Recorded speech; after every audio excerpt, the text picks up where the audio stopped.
1000 নামে মাজার করে দেখায় যারা হাজার শাহান, দিনে করে ভণ্ডামি আর রাত্রে মারে গাজাটা।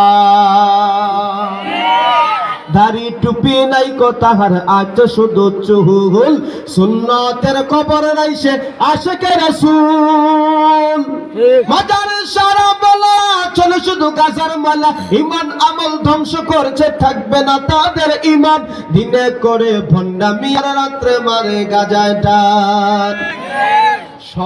সবকিছু এই সমস্ত বন্ধুদের কোরআন সঠিক জ্ঞান তার জীবনে নাই। কথা কোন ঠিক কিনা? ওই দুর্নীতিবাজের ভিতরে কোরআন নাই, সুদখোরের ভিতরে কোরআন নাই, ঘুষখোরের ভিতরে কোরআন নাই। যদি সমাজে তা অন্তরে কোরআন শিখে থাকতো, ওই মাজার পূজারীরা মানুষদেরকে ধোঁকা দিত না। কথা বলেন ঠিক কিনা? সুদখোর ঘুষখোর কখনো সমাজের ক্যান্সারের রূপ ধারণ করতো না। এই জন্য আল্লাহ পাক রব্বুল আলামিন বলেন, জীবনে প্রত্যেকটা পদে কর্মে যদি তাকে তোমার কোরআন, যদি তাকে তোমার কোরআন, হারাম জিনিস যখন তোমার সামনে আসবে ওই মুহূর্তে কোন তোমাকে বাধা দিবে এগুলা পারে না, এগুলা ঠিক নয়। এই জন্য আল্লাহ পাক রব্বুল আলামিন মানুষদেরকে বানাইছেন কোরআন, আল্লাহ পাঠাইছেন। আল্লাহ তাআলা মানুষদের কথা পড়ে আনিয়া কোরআনের কথাটা আগে আনিয়া সমাজের মানুষদেরকে বুঝাতে যায় কোরআনের শিক্ষা হলো দামি, কোরআনের শিক্ষা হলো সবচাইতে দামি।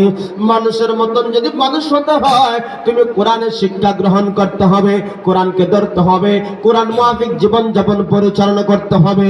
যারা কোরআনের সাথে সম্পর্ক রাখবে কিয়ামতের কঠিন ময়দানে এই কোরআন আপনাকে সুপারিশ করে জান্নাতের মেহমান বানায়া দিবে। জান্নাতে যেতে চাইনি? আল্লাহর নবী মায়ার নবী এক হাদিসে বলেন, হে আমার উম্মতের দল, তোমরা যদি সূরা মুলক তেলাওয়াত করতে পারো, প্রত্যেক রাত্রিতে সঠিকভাবে কোরআন সূরা মুলক সহিষ্ণুভাবে পড়তে পারো, তাবারাকাল্লাযী বিয়াদিহিল মুলক ওয়া হুয়া আলা কুল্লি শাইইন কাদির, আল্লাযী খালাকাল মাউতা ওয়াল হায়াতা লিয়াবলুয়াকুম আইয়ুকুম আহসানু আমালা ওয়া হুয়াল আজিজুল গাফুর।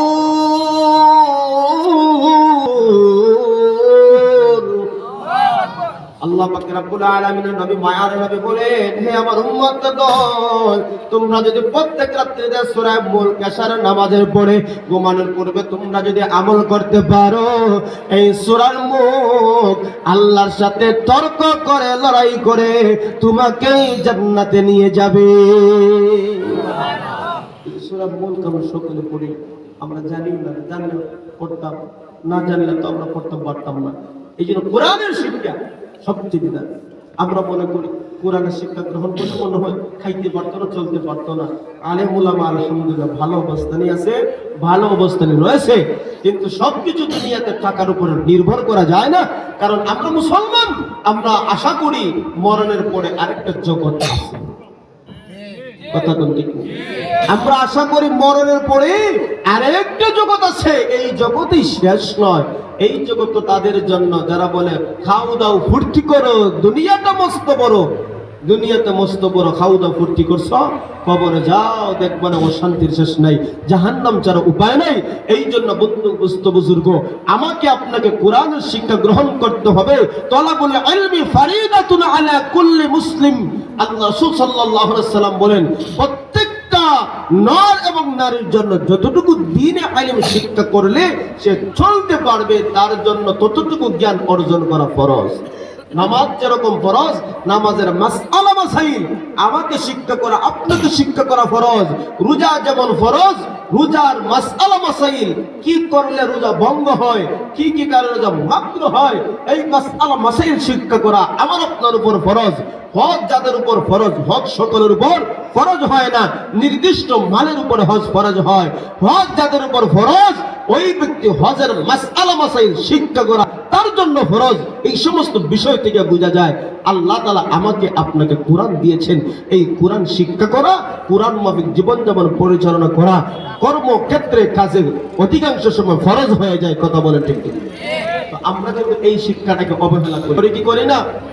এই জন্য রাসূল বলেন, কুন আলিমান আও মুতাআল্লিমান আও মুহিব্বান আও মুত্তাবিআন ফালা তাকুন খামিসা।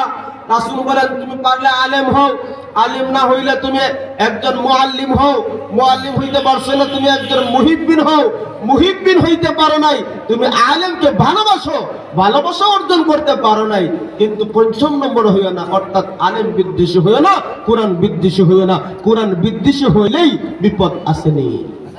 কথা বলেন, পারো নাই আলেম হতে, আলেম হইছো, শিক্ষক হইছো, তাও পারো নাই, কিন্তু আলেমরে মহব্বত করো, আলেমরে অনুসরণ করো, আলেমকে ভালোবাসো, কোরআনওয়ালাকে মহব্বত করো, কোরআনওয়ালাকে ভালোবাসো। কারণ আমাদের অভ্যস্ত হয়ে গেছে কোরআনওয়ালার বিদ্বেষী আমরা হয়ে যাই, কোরআনের বিদ্বেষী হয়ে যায়।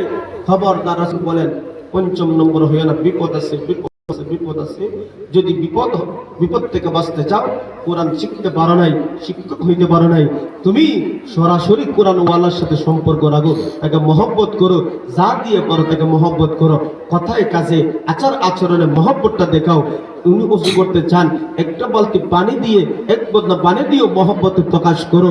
মাদ্রাসায় পড়তে পারো নাই, কোরআন শিখতে পারো নাই, কিন্তু কোরআনের শিক্ষা যেখানে হয় ওইখানে তোমার ছেলে দিয়া মাদ্রাসার শিক্ষাকে পছন্দ করো, মহব্বত করো, অর্থ দিয়া, পরামর্শ দিয়া সহযোগিতা করো। এই দান এবং সদকা একটা সময় আমাকে জান্নাতে নিয়ে যাবে। রাসূল বলেন as-সাদকাতু তারুদ্দুল বালা ওয়া তাজিদু ফিল উমর। রাসূল বলেন সদকায় মানুষের বিপদ মুসিবত দূর হয়ে যায়, বয়স তার বেড়ে যায়। সুবহানাল্লাহ বলেন। সদকা করে বয়স বাড়ে। কার কার ইচ্ছা আছে বয়স কমুক? কেউ ইচ্ছা আছে নি? নাই, আমরা চাই আরো বাঁচতাম। 100 বছর পরে হায়াত হয়েছে, সব মনে মনে আল্লাহ যদি আমার আরো কিছু হায়াত দিত। কথা হয় না? ইচ্ছা, এটা দুনিয়ার ইচ্ছা, সে আরো বাঁচতে চায়, আমিও বাঁচতাম চাই, আপনিও চাই। তো রাসূল বলেন যদি বয়স বাড়াতে চাও তাহলে সদকা করো। কেমনে বয়স বাড়ে? দাউদ আলাইহিস সালামের কাছে এইভাবে একদিন মজলিসে বসে, আর দাউদ পয়গম্বরের কাছে আজরাইল প্রায় আসতেন। একদিন আজরাইল আসেন, আয়েশা দাউদ আলাইহিস সালাম বলেন আজরাইল কেন আসতো? সৌজন্য সাক্ষাৎটা নিয়ে যাইবা। ও সৌজন্য সাক্ষাৎ ঠিক আছে, কিন্তু আপনার মজলিসে এক যুবক বসা আছে, সে অমুক জায়গা মারা যায়, কিন্তু আপনার মজলিসে করে শেষ হয় নাই, লিস্ট তো আমার হাতে, অমুক জায়গা মারা যায়। দাউদ আলাইহিস সালাম মজলিস সমাপ্ত, যার জির পথে যার যে চলে গেছে। আজরাইল ওই যে যুবকটা যেখানে সে মারা যাবে ওইখানে গিয়ে দাঁড়ানো, যুবকটা ওই জায়গা তো গেছে। হঠাৎ করে দেখা যায় একজন ভিক্ষুকে ডাকতে বলল, যুবক ভাই, আল্লাহকে ওয়াস্তে আমাকে কিছু সাহায্য করো। ওই মুহূর্তে যুবকটা পকেটে হাত দিয়েছে, কত আছে দেখে নাই, আল্লাহর মহব্বতে সবগুলা দিয়ে দিল। এবার ওই ভিক্ষুকটা দোয়া করে, আল্লাহ আমার এই ভাইকে আপনি তার বয়সের মধ্যে বরকত বাড়ায় দেন, বরকত বাড়ায় দেন। দোয়া যখন করছি, আল্লাহ তাআলা সাথে সাথে ওই ভিক্ষুকের দোয়াকে আল্লাহ কবুল করে নিয়েছে। আজরাইল ওই মুহূর্তে জানটা কবজ করার জন্য আজরাইল সামনে দাঁড়িয়ে গেলেন। আল্লাহ পাক রব্বুল আলামিন আজরাইলকে বলেন, আজরাইল একটু স্টপ থামো, তার জানটা কবজ করিও না। আল্লাহ পাক রব্বুল আলামিন আজরাইল ডাকতে বলে, মালিক আমার কাছে যে লিস্টটি আছে ওই লিস্ট প্রমাণ করে এই মুহূর্তে তার জানটা কবজ হবে। আপনি তো বইলা দিছেন, কিন্তু আপনি কেন বাধা দিলেন? ওই অবস্থায় আল্লাহ বলেন, আজরাইল আমার বন্ধু এই মুহূর্তে যে আমলটা করলো তুমি তো দেখো নাই। ওই যে ভিক্ষুক তার কাছে আমার নামে চাইলো, আমার বন্ধু পকেটে কত আছে হিসাব করে নাই, এমনি সবগুলা বাকি করে দিয়েছে। আজরাইল জাননি তার পকেটে কত টাকা? আজরাইল লাগতে বলে, মালিক আমি জানি না, আপনি তো গায়বী খবর জানেন। আল্লাহ বলেন, তার পকেটে 6 দিরহাম ছিল, 6টা টাকা ছিল। যখন ওই ভিক্ষুক দোয়া করেছে তার হায়াতে বরকত দেওয়ার জন্য, আমার আদত হলো বান্দা যদি 1 টাকা আমার পথে দেয় আমি তাকে 10 বাড়ায় দিই। সুবহানাল্লাহ। ওই ভিক্ষুক যখন দোয়া করেছে 6 দিরহাম ছিল, 6 টাকা ছিল, আমার কাছে দোয়া করেছে, মালিক তার হায়াত বাড়াও। আর সে যেহেতু আমার রাস্তায় 6 টাকা দিল, আমার নিয়ম হলো এক দিলে 6 দেই। আমি আল্লাহ ওই লোকের যদিও এই মুহূর্তে মরণ ছিল, কিন্তু তার তকদিরে লেখা ছিল এই আমলটা করলে তার আরো হায়াত বাড়বে। আমি আল্লাহ তাআলা এই মুহূর্তে তাকে মরণ নির্ধারিত হয়েছিল, কিন্তু আরেক তকদিরে তার তকদিরে লেখায় ছিল আমলটা করলে নেক হায়াত বেড়ে যাবে। এই জন্য ওই যে ভিক্ষুক আমার আল্লাহর কাছে দোয়া করেছে হায়াত বাড়ানোর জন্য, 6 টাকা দান করেছে। আমি আল্লাহ 6 10 60 বছর আর যুবককে অতিরিক্ত বাড়ায়া দিলাম। আমরা তকদির লিখে থাকি, একটা হইল নির্ধারিত থাকে, আরেকটা তকদির থাকে। তো ওই কাজগুলা করলে এগুলো বাড়ে। সুবহানাল্লাহ। তো সদকা করলে দিলাম, বিপদ মুসিবত দূর হয় আর বয়স বাড়ে। তা আমাদের সমাজে আমরা বিপদ মুসিবত আসেনি? কথা বলেন না কেন? বিপদ মুসিবত নাই। সেই দ্বিতীয়ত কে চাই না আমার হায়াত বাড়ো? কথা বলেন ঠিক কিনা? এই জন্য আসুন এই নবীর বাগান, কোরআনের বাগান, এই কোরআনের বাগানের সাহায্য সহযোগিতা করলে অনাকাঙ্ক্ষিত বিপদ আপদ থেকে আল্লাহ হেফাজত করবে, আল্লাহ বয়স ও বরকত দিবেন। বিশ্বাস আসেনি? বিশ্বাস থাকলে মানুষ সফল হয়। আমরা মুসলমান টুকুনো কি করি? বিশ্বাস নাই, একের নাই দুর্বল। হইব কি হইতো না, হইব কি হইতো না, এই ইতস্তত আমাদের। কথা বলে ঠিক কিনা?